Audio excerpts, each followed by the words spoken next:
Ang kwento na inyong maririnig ay batay sa totoong karanasan. Ngunit ang mga pangalan, lugar at pangyayari ay sadyang binago o pinaikli upang mapanatili ang privacy at kaligtasan ng mga tauhang sangkot. Layunin ng pagbabago na magdulot ng aliw at aral sa aming mga tagapakinig. Wala po kaming hangaring magkaroon ng pagkakatulad sa totoong buhay, ang mga pangalan, lugar at pangyayari. At ang anumang pagkakatulad ay hindi sinasadya.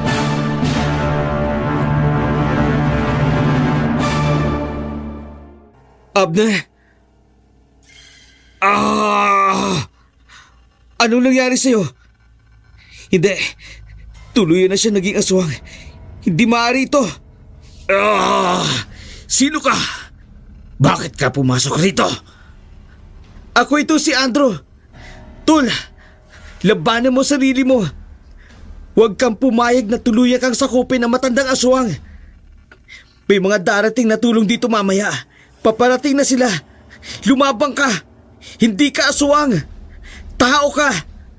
Ginagamit ka lang na matandang yun. Hindi kita kilala. Hindi ko alam ang sinasabi mo. Pakawalan mo ako. Hindi pwede. Kailangan mo magbalik sa tunay mong katauhan. Hindi bilang aswang. Para po sa mahilig makinig ng mga kwento ng buhay at pag-ibig, inaanyayahan po namin kayong bisitahin ang aming side channel ng Dark Shadows 102 Audio Drama Love Story. Halina't kiligin at sariwain ang mga kwento ng inyong buhay at pag-ibig. Ano nga ba ang papel na gampanin ng mga lolo at lola sa kanilang mga apo? Bakit kailangan silang sundin at igalang? Ang ating mga lolo at lola, mga haligi ng ating pamilya, yaman ng ating kultura, nagbubukas ang pintuan sa paglago at pag-unlad ng ating kamalayan. Sila ang mga haligi ng nakaraan.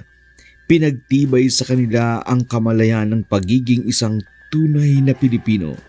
Sa bawat kwento at payo ng ating mga lolo at lola, lilitaw ang kanilang malalim na pagkaunawa sa buhay.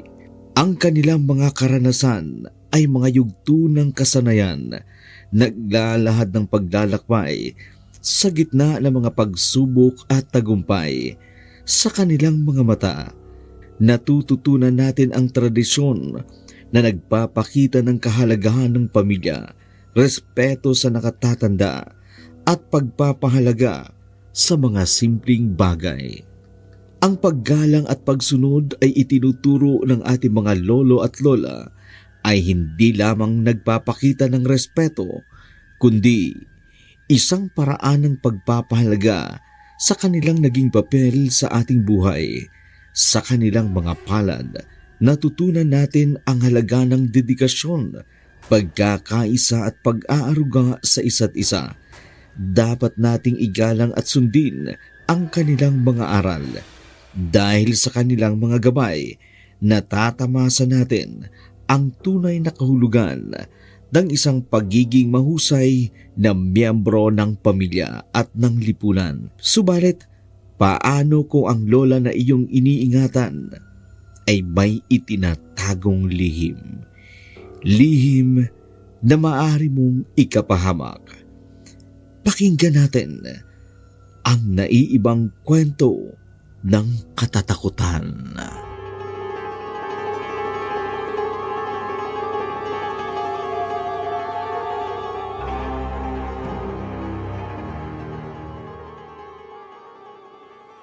Abner, napansin mo ba yung bagong kaklase natin? Si Magnolia? Oo. Yung taga-probinsya, di ba? Yung lagi nakasuot ng floral na damit na mukhang mailap na tao na parang may sariling mundo. Oo, siya ngayon. Parang lagi siyang may bitbit na mabigat na parang galing sa probinsya. Pero, bet ko yung aura niya. Iba eh. Naku, tama ka. Parang may sariling mundo. Pero kawawa naman. Parang walang pumapansin sa kanya. Alam ko nang gagawin ko. Anong pinaplano mo? Naisip ko lang. Baka pwedeng maging kaibigan natin siya. Parang may misteryo sa buhay niya eh. Gusto kong malaman kung bakit siya ganyan. Dako, astig yan pare. Paano naman natin siya magiging kaibigan? Parang hirap niyang lapitan eh. Oo nga eh. Kaya naisip ko, mag-effort tayo. Mag-start tayo sa mababaw na usapan. Pero di ba, alam mo naman yung itsura ng mga taga-probinsya. Parang fresh. Simple lang pero blooming. Oo nga, no? Kaya parang natural lang yung beauty nila. May pagka-inosente. Yun nga eh. O baka naman ma-appreciate niya kapag nag-approach tayo sa kanya. Siguro magiging magaan din ang buhay niya dito sa campus. Nako, tama bro. Sabay tayo mamaya. Lapitan natin, kausapin. Sa simpleng tanong lang, para naman pinyang welcome siya sa barkadahan natin. Game bro. Magtataka siya pero kailangan natin siya mahook. Baka maging solid friend pa natin yan. O kung ganun, ready tayo mamaya. Sabay-sabay tayo mag-a-approach sa kanya. Baka sakaling maging kakaibang adventure tayo kapag nakipagkaibigan sa kanya. Puro ka adventure. Malay mo lang naman, di ba? Kapag naging kaibigan natin siya, yayain tayo sa kanila. Di ba ang sarap mamasyal sa ibang lugar? Kung lakwatsa lang naman pala ang hilig mo, hindi ka na sana nag-enroll. Ang sarap kasing gumala sa ibang lugar, tol. Lalo na yung lugar na hindi pa natin nararating. Kaya ang babaeng prom din na yon ang makakatulong sa atin. Baka sakaling marating natin ang lugar nila ngayong semestral break natin. Speaking of prom day, ayun siya oh, sa may bench nag-iisa. Di mabuti. Tara, lapitan natin. Okay, G. Hi, Sarah. Mukhang busy ka sa mga projects mo ah. Oo. Wala kasi akong kagrupo. Kaya ako na lang ang gumawa. Hindi ka naman pala tipid magsalita. Oo naman. Bakit? Anong tingin niyo sa akin? Para kasing introvert ka eh. Hindi lang ako sanay makisalamuha. Kasi alam mo na, bago lang ako dito. Pero kapag nasanay ako, baka kayo rin ang magsawa sa akin. Bakit nyo nga pala ako nilapitan? Actually, gusto ka naming maging project partner. Oh, talaga? Salamat naman at may nag-approach na. Game ka ba na maging kaibigan namin? Oo naman. Medyo mailap kasi yung ibang girls dito eh. Kaya nahiya na rin ako mag-approach sa kanila. Baka hindi rin ako pansinin. No worries, Sarah. We got you. Baka sakaling maging solid friendship natin. Tara, usap tayo. Tapos kita-kits tayo mamaya sa labas. Oo, sige. Salamat talaga ha. Hindi ka naman pala mahirap i-reach out. Hindi ka naman pala nakakailang kausap. Kanina kasi sa room nung nagpakilala ang lahat, intipid mo magsalita. Kaya nga nawertuhan kaming dalawa eh. Kaya ito, nakikipagkaibigan kami sa'yo. Salamat din sa lahat ng mga classmates natin. Kayo lang ang nakapansin sa akin. Kapansin-pansin naman talaga kasi maganda ka. Oy, nandito pa ako ha? Teka, makikipagkaibigan lang ba o may iba kayong motibo sa paglapit nyo sa akin? Diretsahin nyo na ako Okay lang naman sa akin. Naging malapit na kaibigan ni na Abner at Andrew si Sarah. Mula noon, silang tatlo na ang lagi magkasama. Masaya naman sila sa pagiging magkaibigan nila. Doon nila nakilala unti-unti ang babae. Ito ay isang simpleng babae lang. Hindi naman mahirap kaibiganin. Sa pagtatapos ng kanilang semester, doon nila lalo pang nakilala si Sarah kung sino talaga ito. Andrew, salamat sa laptop. Kung hindi mo ako pinahiram, kulelat na naman ako sa exam. Malaking tulong din sa akin. Kasi nagawa ko yung mga projects ko. Kaya mataas din ang grades ko. Imagine, first time ko makakuha ng 90 sa exam. Dapat nga ma-perfect ko yun eh. Okay na yun. Ikaw Abner, kumusta naman ang exam mo? Dahil dyan, blowout ko kayo. Dinner for 3. Bilis na, bago pa magbago ang isip ko. Maubos ito sa game ng cellphone ko. Ay sige, tara. Tara, gutom na rin ako eh. Sugod tayo sa karyan. Karihan? Ay, nakakainis ka naman. Kuripot? Magbo-blowout ka sa karihan? Tara, aba, chibog din yan. Sky is the limit, ha? Ay, teka nga pala. May nag-chat sa akin eh. Hala, darating ang lola kong mayaman. Magdadaos kasi siya ng 90th birthday niya. Invited daw ang lahat. Gusto kong i-invite ang mga kaibigan ko. Sagot niya raw ang lahat ng gastos. Wow, astig! Kailan yun? Sem break natin. Wow, tama-tama. Naku, adventure ito! Huwag kayong mawawala ha. Oo naman. Grabe yun ha. Bihira lang umabot sa ganong edad. 90 years old na siya sa birthday niya. Ang haba ng buhay niya. Marami na ngang pumanaw sa kanyang mga kaedad. Pero siya, buhay pa. Matibay ang katawan. Wow, edi yung kluba na yun. Uugod-ugod na siguro, no? Gumagamit na siguro siya ng tungkod o kaya walker. Oy, hindi po no. Bata pa siya sa edad niya. Parang 60 lang. Naku, maniwala kayo. Mas una pang mamamatay ang papa ko sa kanya at ang mga kapatid niya. Saka 3 niyang anak na puro lalaki. Talaga? Pangilan ng papa mo? Bunso. Saka mayaman yun. Kapag nakita niyo siya, magugulat kayo. Oh, hindi ko nga lang nasagot ang chat niya eh. Tumawag na. Sandali lang ah. Sasagutin ko lang. Hello? Lola? Tumawag ako kasi hindi ka nagre-reply sa chat. Darating ako mamayang gabi sa airport. Sige po, Lola. Susunduin namin kayo. Kayo?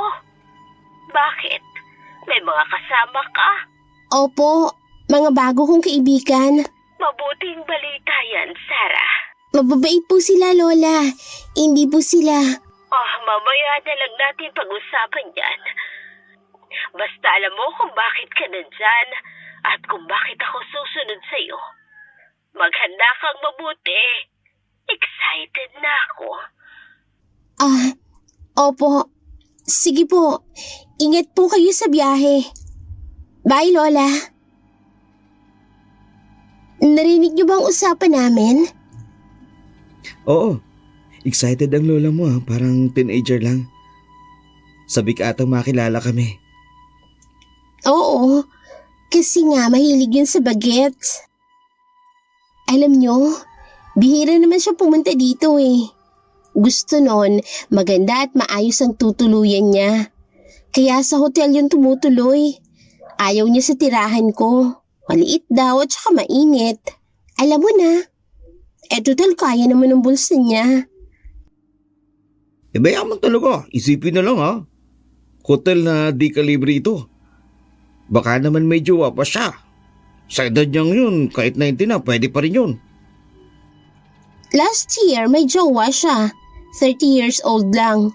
Kaso naunang namatay sa kanya. Mabuti na rin yun. Kasi laging pinapahirapan ng lola ko. Huwag kayong magtaka kung bakit hindi ako mayaman tulad ni Lola. Sabi kasi niya, oras na mag-asawa ng iba si Papa, wala na siyang pakialam sa amin. Kaya kahit papano, si Papa ang nagpapaaral sa amin at hindi humihingi ng tulong kay Lola. Iba ang ugali nun. Mapera nga, saksakan naman ng kuripot sa mga anak niya. Dumating nga ang lola ni Sarah mula sa kanilang probinsya. Sinundo ito ni Sarah at ng mga kaibigan nitong sina Andrew at Abner. Dumiretso naman ang matanda sa hotel. Kaya hindi na nila naabutan ang matanda sa airport. Sumunod naman ang magkakaibigan sa hotel. Ganun na lamang ang kanilang gulat nang makita nila ang matanda. Taliwa sa inaasahan nilang makita sa lola ni Sarah. Isang matandang masigla pa rin kahit naka-wheelchair na ito. Sa kanyang mapupulang buhok, mapapansin mo kaagad ang puting buhok na halos bumabalot na sa kanyang ulo. Ang mga mata niya ay puno ng kasiglahan at pananabik sa mga susunod na mangyayari.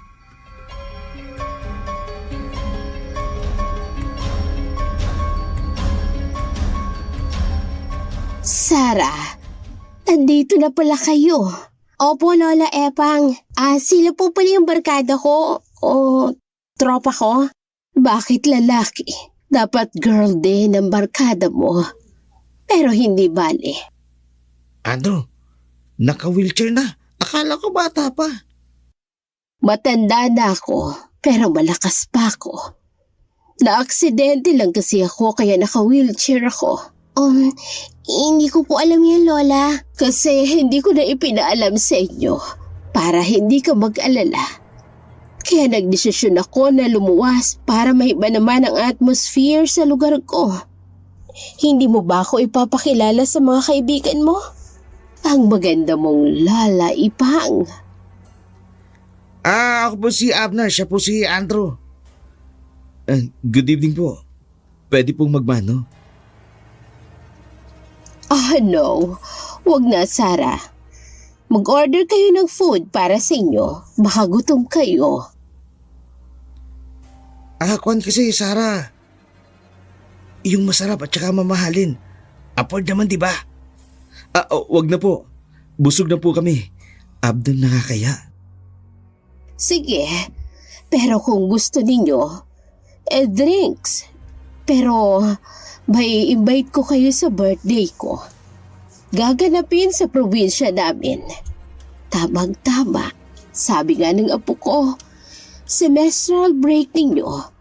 Kaya siguradong makakadalo kayo.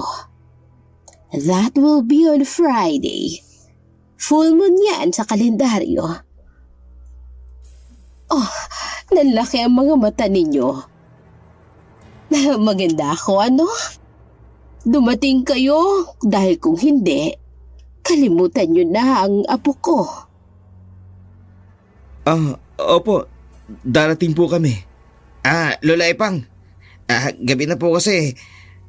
Baka maabala namin ang pagpapahinga ninyo kaya magpapaalam na kami.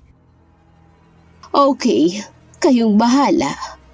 Sarah, itulak mo ng wheelchair ko sa kwarto. By the way, Sarah, mag-imbita ka pa ng mga kaklase mo sa napakagandang gabi ng birthday ko. It will be a happy occasion, Sarah. Naiiba ko dahil iba ko. Ano, Sarah? Opo, Lola. Mamimigay ako ng invitation mo.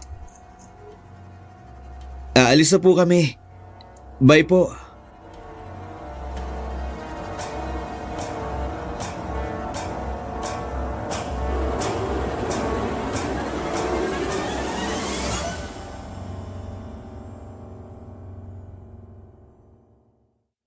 Bakit ka ba nagmamadali, Andrew? Hindi mo ba napansin, Abner? Malikot ang mga mata niya. Tsaka nagpapadyak pa ang paa niya. Hindi ko nalata eh. Ang haba ng suit niya, tsaka masaya lang yun. Isipin mo na lang, inabot pa siya ng ganung edad. Tapos ngayon lang siya makakapag-celebrate na bagets sa mga bisita niya. Di mo ba napansin? Gusto niya yung mga batang guys na iniimbitahan niya. Ibang klaseng matanda, no? O baka gusto niya lang maging happy ang 90th birthday niya. Jolly nga kung titingnan. Di bali nang kumusta ng malaki, basta maging happy naman siya. Hindi tol, parang may kakaiba sa lolang yun. May something na hindi ko maipaliwanag. Takot, tara na nga. Nagutom na ako sa'yo. Nag-aalok na kasi ng pagkain, tumanggi ka pa eh. Ayan tuloy. Sa fast food tayo. Dali na, kakain na tayo.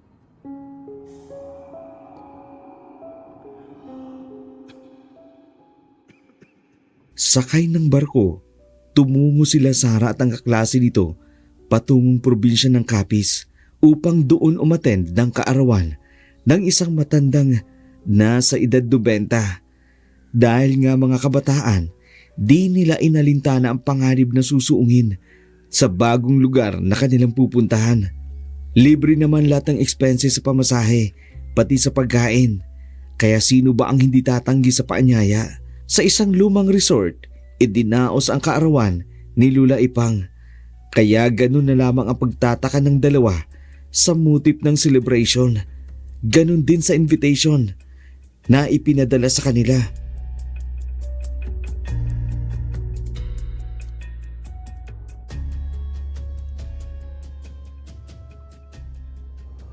Abner, ano bang klaseng lugar ito? Parang napag-iwanan na yata ng panahon. Oo nga to, Andrew. Medyo nakakapinabago itong lugar na to. Parang pinaglumaan ng resort na to. Parang madalang pupunta mga tao rito. Pero tingnan mo naman, malinis naman ang dagat. Malinis din ang paligid. Pero yung resort, parang sagang din na nililinisan. Tsaka ang dingding at ang bubong. Ang dami ng agiw. Baka design no? Anong design? Wala naman talagang naglilinis. Tingnan mo yung paligid. Parang wala masyadong tao. Halos liblib na yata ang lugar na to.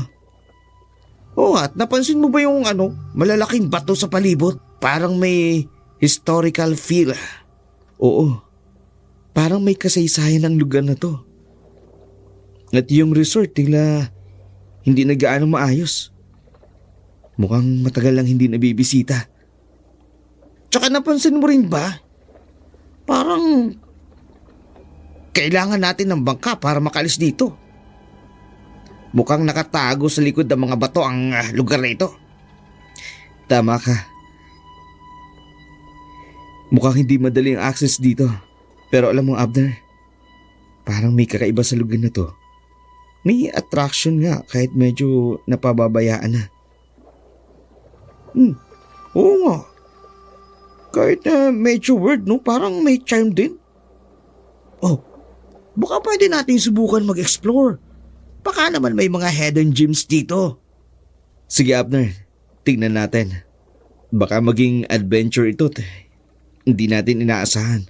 Pero bukas na natin gagawin ha. Kasi mamaya na yung celebration. Parang wala namang ibang bisita, no? Oo nga eh. Parang tayo lang lahat ng mga classmate ni Sarah. Naatat sa adventure. Oh, nasan nga pala si Sarah? Wala nga eh. Parang abala sa paghahanda. Nasaan na pala yung invitation? Andali lang, kukunin ko sa bag. Oh, eto. Sa'yo yan at sa akin ito. Aba, Oh, bakit na naman? ngayon ko lang ito napansin ha. Hindi mo ba ito nabuksan habang nasa biyahe tayo? Hindi rin. Aba, patingnan niya. Parang teenager lang ang magbe-birthday ah. Kakaiba nga. Nasaan ba si Sarah? Para matanong natin kung bakit ganito ang invitation ng lola niya.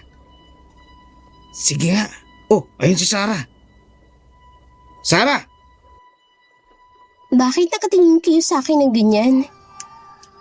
Ipinagawa niya yan sa kakilala niya. Nagbayad siya ng mahal para dyan. Hindi ba okay? Okay din.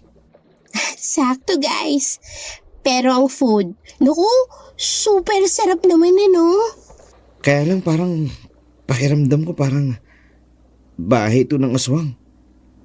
Tsaka bakit ganito ang dekorasyon ng birthday niya? Heto nga pala mga isusuot niyo mamaya. Tsaka konting oras na lang magsisimula na. Tsaka halina kayo, pasok na tayo sa venue. Okay, hindi pa man exciting na. Imagine mo, Abner, matanda na yung magbe-birthday pero ang epekto ng lugar. Well, let's see kung anong mangyayari sa gabi ng birthday ni Lola Epang.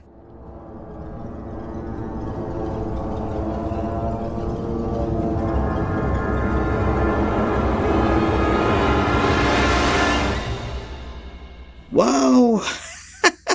Parang teenager lang ang birthday na to ha. Okay din ang pakulo na ito. Si Sarah, namataan mo ba? Hindi pa, nawala na naman. Papasok na ba tayo? Madilim na eh. Hindi ba kasi nagsisimula? Okay din naman ang utak ng matandang lola ni Sarah, no? Oh, nagbukas ng ilaw. Magandang gabi sa lahat. Natutuwa ako dahil kahit old na ako ay madami ding dumalong guest. At hindi kayo magsisisi. Dahil walang magugutom dito. Hayaan, nakikita niyo ang food. Sa inyo lahat yan, pati ang drinks. Kaya magsaya kayong lahat. Magsayawan. Abner, ano yun? Parang umulang aswang. Naku, sound effects lang yun. Ngayong gabi ang 90th birthday ko. Matanda na, pero still alive and kicking pa. Dahil sa inyo. Sige, magsaya kayo. Kumain at mag-enjoy. Sarah, halika apo. Lola, anong gagawin niyo? Pakiusap po. Relaxed ka lang. Basta sundin mo ang ipinag-uutos ko. Diyan ka lang muna. At tumahimik ka. Kailangan balaan ko si Abner at si Andrew. Hindi sila. Sarah apo, halika na muna dito. Bakit po Lola Ipang?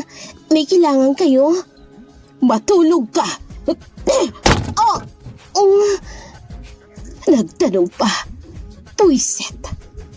Matulog ka para walang sagabal sa gagawin ko. Pagkatapos ng gabing ito, marami na akong mga kampon. Lahat sila magiging aswang. Dahil nalagyan ko na ng laway ang kinain nila. At ikaw, Sarah, pagkatapos nito, makakapag-focus ka sa ginagawa mo. Hindi na kita aabalahin pa. Dahil marami na akong magiging kampon. Mananatili ka sa syudad nang sa ganon, ikaw ang maging paraan para makapambiktima ko katulad nito.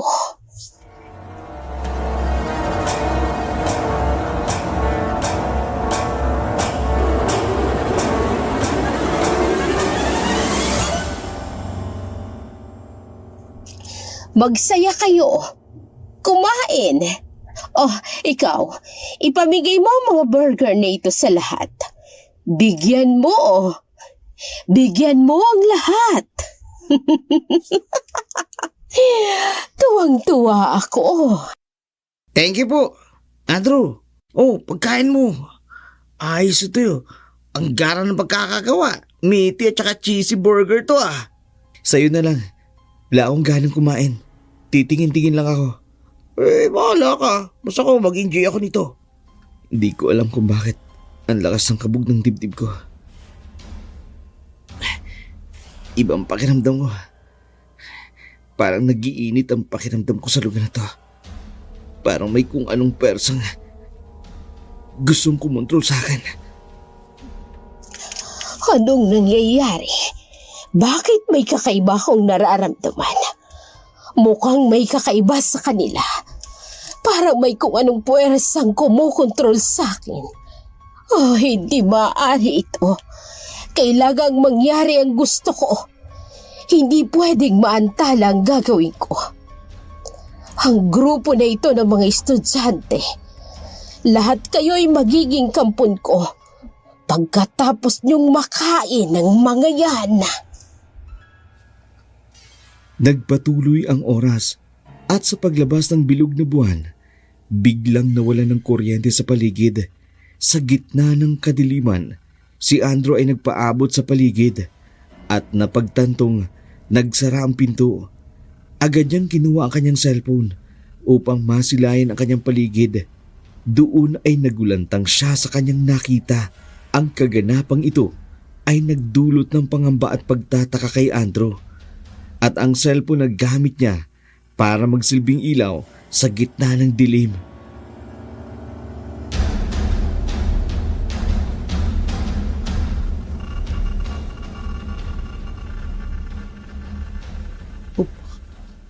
Bakit? Biglang nagbagsak silang lahat. Abner!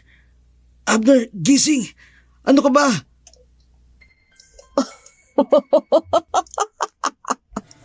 Ang matanda, aalisin ko ang ilaw ng cellphone ko. Okay na to. Nakikita ko ng paligid. Ayos na. Bagsak na sila. Kung may hindi nakakain ng burger, magigising sila'y bukas na. Pero ang iba, kampon ko na sila. Panginoon ko, ang matanda. Nakaangat ang paa niya sa lapag. Parang naglalakad ng mabilis. Magkukunwari akong tulog din. Ilang sandali na lang, magbabago na sila. Diyan na muna kayo.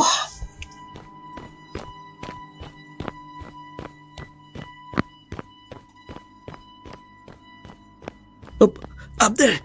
Abner! Hindi! Tinubuan siya ng matalim na balahibo. Hindi lang isa. Panginoon ko! Paano nangyari ito? Bakit nagpalit siya ng anyo bilang isang aswang? Panginoon ko! Anong gagawin ko? Sarah, gumising ka. Magtrabaho ka. Ikaw lang ang mapagkakatiwalaan ko. Sarah, kilos na! Lola, anong gagawin natin sa kanila? Kahit si Sarah, naging aswang. May matutulis na kuko at pangil. Ang pangit niya. Huwag sana ako malata. Dalhin mo sila sa isang kwarto. Lahat ng naiibang anyo. Bukas, magiging kauri ko na sila. Oo, Lola. Tatakpan ko ng tablecloth si Abner. Hindi siya dapat madala ni Sarah. Ano itong nangyayari? Isang aswang si Lola Epang. May kapangyarihan siyang gawing aswang ang isang tao. Ilalabas ko siya kahit anong mangyari. Hindi ko pwedeng pabayaan ang kaibigan ko.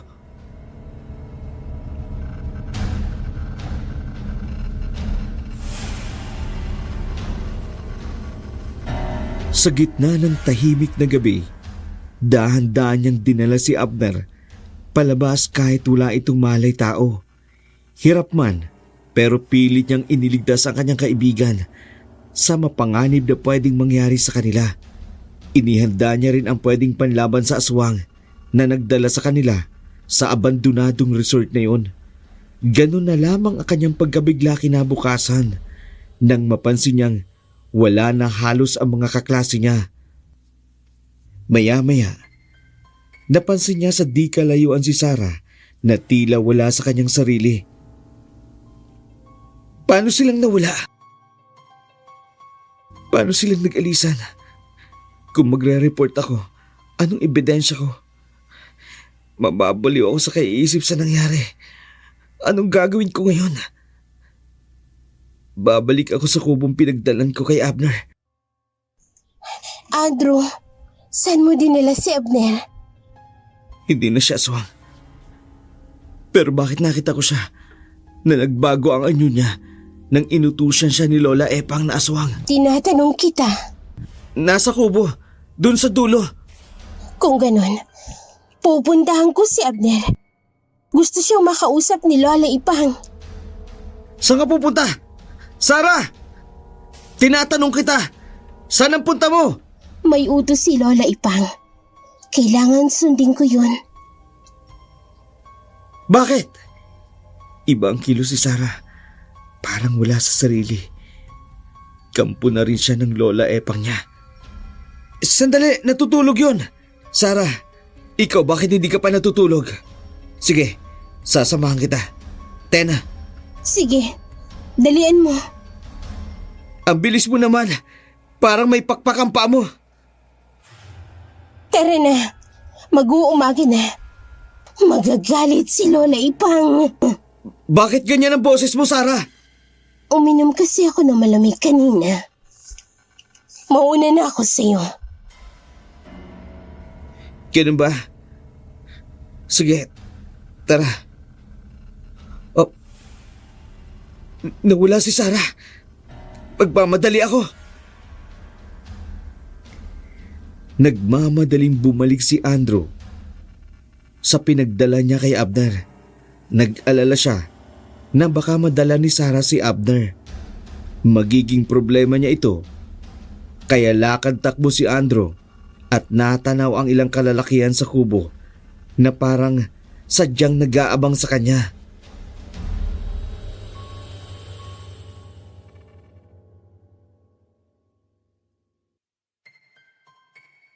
Anong ginagawa niyo rito?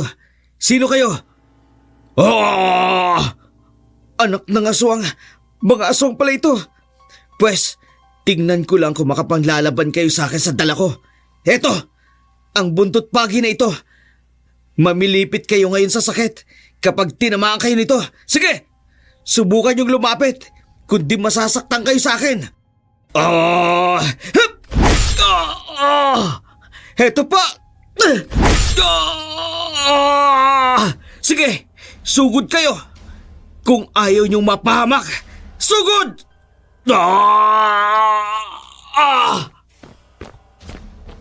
Takot na nga sila. Hindi nila kaya ang bagsik ng hagupit ng buntot pagi. Hindi nila kaya. Panginoon ko, salamat po Diyos ko. Oh, bakit sila nawala ng malay? Aakit na ako. Huwag mo kong dadaanin sa ungol mo, Sarah. Hindi ako takot sa'yo. Heto, pasalubong ko. Diyos ko, tulungan mo po ako. Mapdi! Sarah, alam ko mabuti kang tao. Kung makokontrol mo ang sarili mo, gawin mo. Huwag kang pumayag na makontrol ka ng lola mong aswang. Dinala mo kami rito para magsaya. Hindi para alipinin ng lola mong kampo ng kadiliman. Pakiusap. Ikaw na lang makakatulong sa amin. Ibalik mo ang dating Sarah na nakilala namin sa campus. Ang dating Sarah na nagdala sa amin dito. Ang Sarah na may pangarap na maging maayos ang buhay. Nawalan siya ng malay at nagbalik ang tunay niyang anyo. Salamat po. Salamat po Diyos ko. Papasok na ako sa loob. Kailangan itali ko siya habang wala siya mali tao. Mahirap na. Baka kung anong gawin niya kapag nagising siya. Patawad Sarah. Kailangan kong gawin ito. Dahil kung hindi, baka gamitan ka ng kapangyarihan ng lola mo at mamaya atakihin mo kami.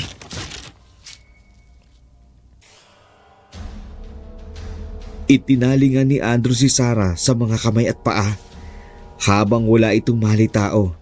Sinigurado nitong hindi makakatakas ang babae habang naghihintay ng saklolo mula sa mga tao sa liblib na isla na yun. Sinigurado nitong magiging maayos ang lagay ng kanyang kaibigan at hindi ito makukuha ng matandang aswang at maging kampo nito. Pagkatapos siyang maitali si Sarah, dumiretso na ito sa kubo na pinagtaguan ng kanyang kaibigan. Subalit, huli na nang dumating siya, tuluyan na naging aswang ang kaibigan niyang si Abner. Abner! Anong nangyari sa'yo? Hindi. Tuluyan na siya naging aswang.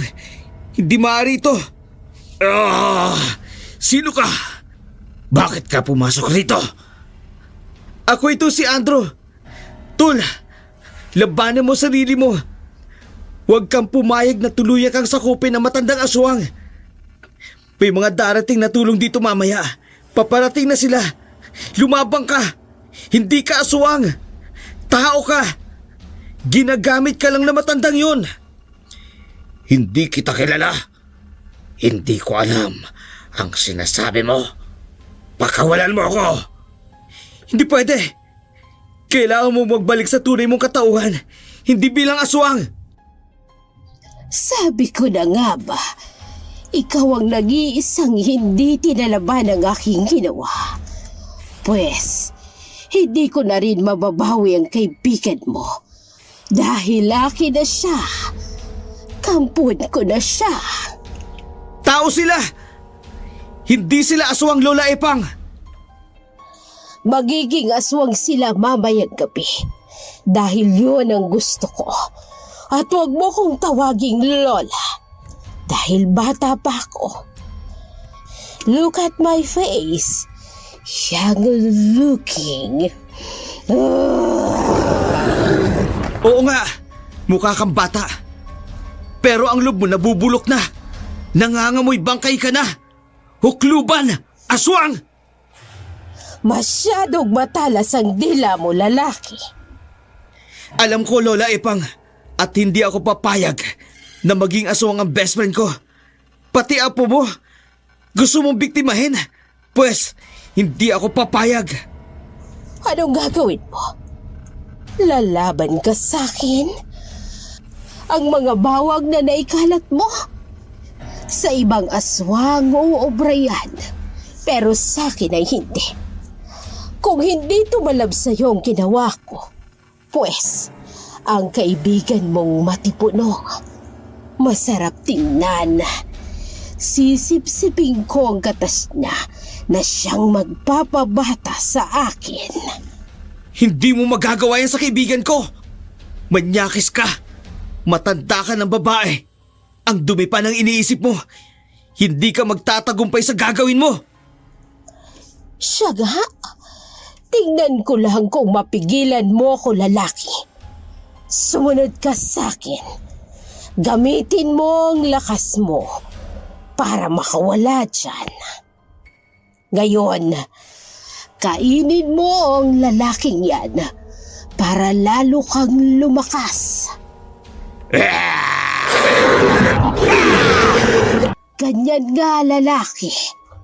Patayin mo siya. Kainin natin ang puso at ang atay niya. Huwag, Tol! Kaibigan mo ko! Huwag mo kang kalabanin! Huwag kang sumunod sa demonyong yan!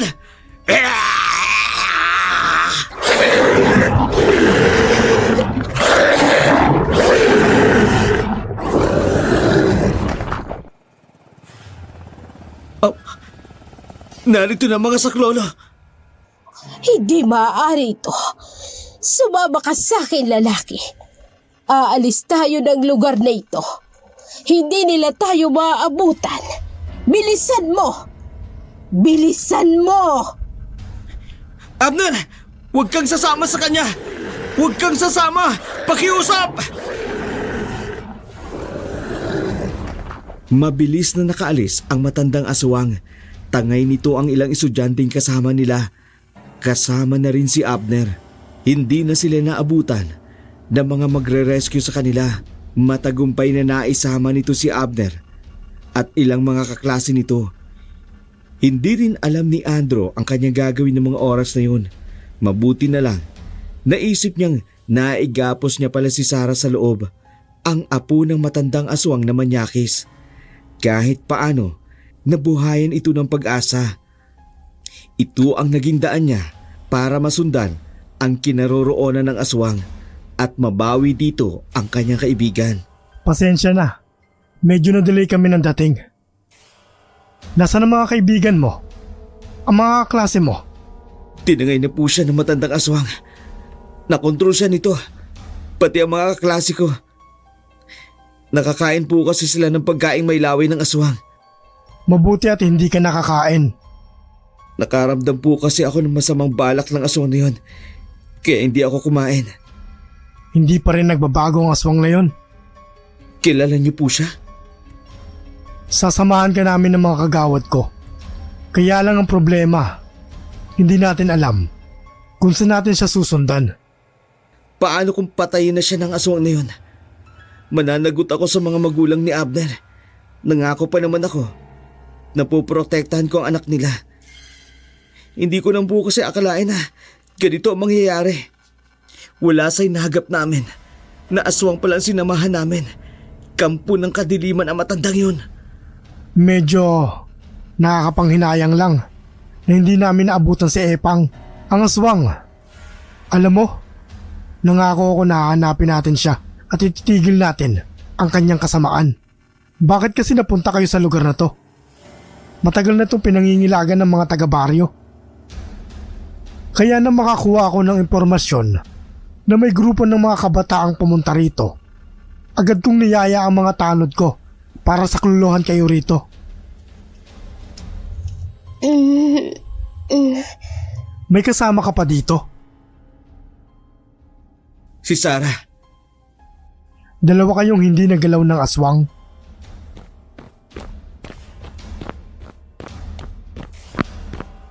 Nakatali ang kanyang mga kamay at paa. Kalagan nyo na! Huwag po, Kapitan. Tulungan niyo ako. Bakit? Tulungan niyo ako. Patawarin mo ko, Sarah. Pero wala na akong tiwala sa'yo. Simula nang malaman ko ang totoo. Magtiwala kayo sa akin. Alam ko kung saan dinala ni Lola si Abner at ang mga kaklase natin. Pero mapanganib na sila ngayon. Sigurado akong maghahanap sila ng biktima. Patawad, Andrew. Hindi ko rin kasi matanggihan si Lola. Apo ka ng aswang na yon? Opo. Pero hindi ako aswang. Siya lang ang aswang. Nagiging mapanganib lang naman siya kapag ganitong kabilugan ng buwan. Pero pagkatapos nito, magiging normal na lang siya. Sabihin ko saan naglalagay ang lola mo. Saan niya dinala ang mga kaklase natin? Huwag na huwag niyang tatangkaing patayin sila. Hindi ako sigurado. Kapag wala siyang makain, posibleng silang magsilbing pagkain nila. Hindi ka tunay na kaibigan. Patawad, Andrew. Itinuring ka naming tunay na kaibigan. Akala ko totoo ka. Yung pala, ikaw ang magpapahamak sa amin. Talagang tinulungan mo pa ang lola mo para makarating kami dito. Para gawin niyang kalahi niya. Kontrolado ako ng lola ko. Pero bukas, kailangang mabawi sila. Walang lakas ang itim na kapangyarihan ni Lola sa umaga. Hindi rin siya makakapanlaban. Ituro mo kung saan siya naroroon. Babawiin ko ang kaklase natin. Kailangan makabalik kami ng Maynila ng buhay. Kailagan mo ko. Sasamahan kita sa kanya kung saan niya dinala ang mga kaklase natin. Maniniwala ako sa iyo ngayon. Pero kapag gumawa ka ng hindi ko magugustuhan, gugulpihin kita ng buntot pagi.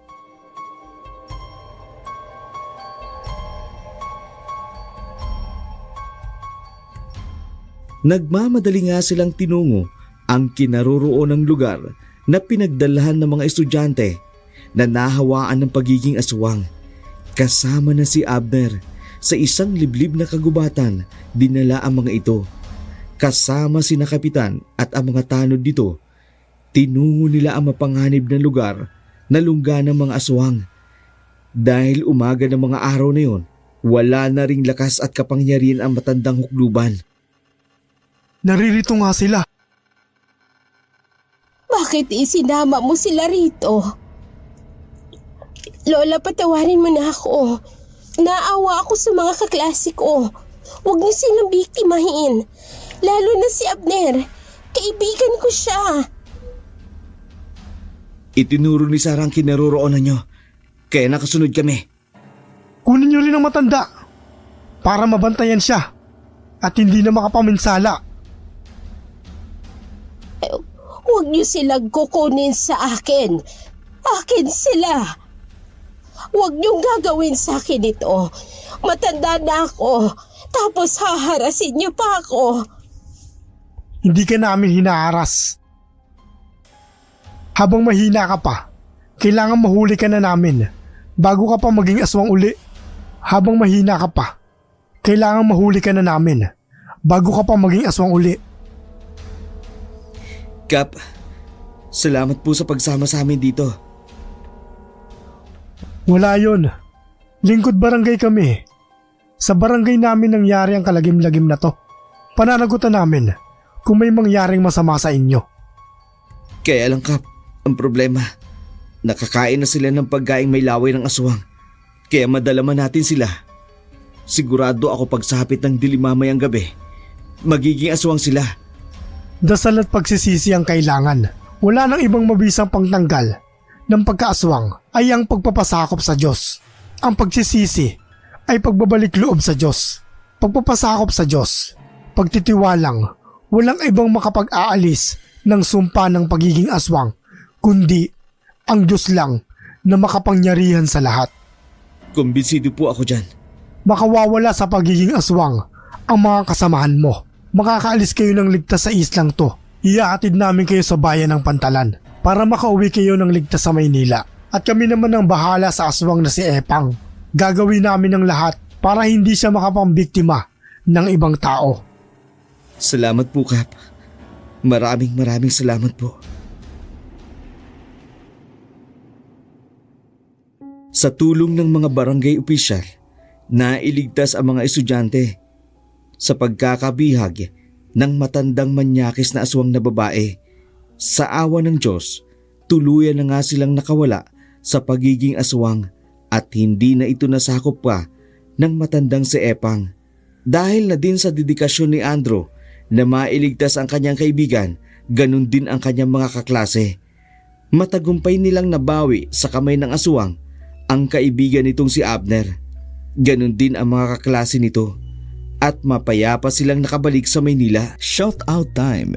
Shout out po kay Rialyn Guntan, Tess Atienza, Rosana Marilles, Chichi Gentiles, Rose Taktakon, Yolanda Pabregas, Mary Ann Ramos, Lai Kali, Lina Lynn Banicio, Tita Serrano, Giselle Wagenblag, Maria Belen Malbas, Aida Odebellas, Elma Midjo, Malayang Amihan, Christina Bage, Ang Pahina, Anika Vlogs, Risa Idoria, Teresa Aliminos, Charlene Gumansing, Venice Vicente, Riyama Shunage, Denya Ismael, Shin Akiro, Janice Tabladillo, Albert Kayap, Shiani Bual, Tamol Tamsupobia, Charlene Gumansing, Iji Sacro, Christina Bage, Icon Vlogs, Ayuri V, Teresa Aliminos, Imelda Pascua, Vilma Fernandez, Baby Sheep, Cherry Di Guzman, Kagura Natsumi, Gina Aguinaldo, Chin Chin, Liana Pungyan, Erna Larbesa, Ate Jonah Vlogs, Ja Barakel, Monster ng Buhay, Maripi Raimundo, Bing Vlogs, Esmeralda, Araceli Lorna Liban, Rina Soriano, Rodessa Bajo, Mary Ann Ramos, Chona Sultis, RG Domingo, Dina Makarandan, Merlin Ustan, Chin Esteba, Melissa Alucia, Aurora Benavista, Christy Chona Caragay, Jean Mercado, Marbella Sapalon, Glenda Garcia, Roxe Herbacio, Jory Borromeo, Beljani Biasong, John Kevin Soriano.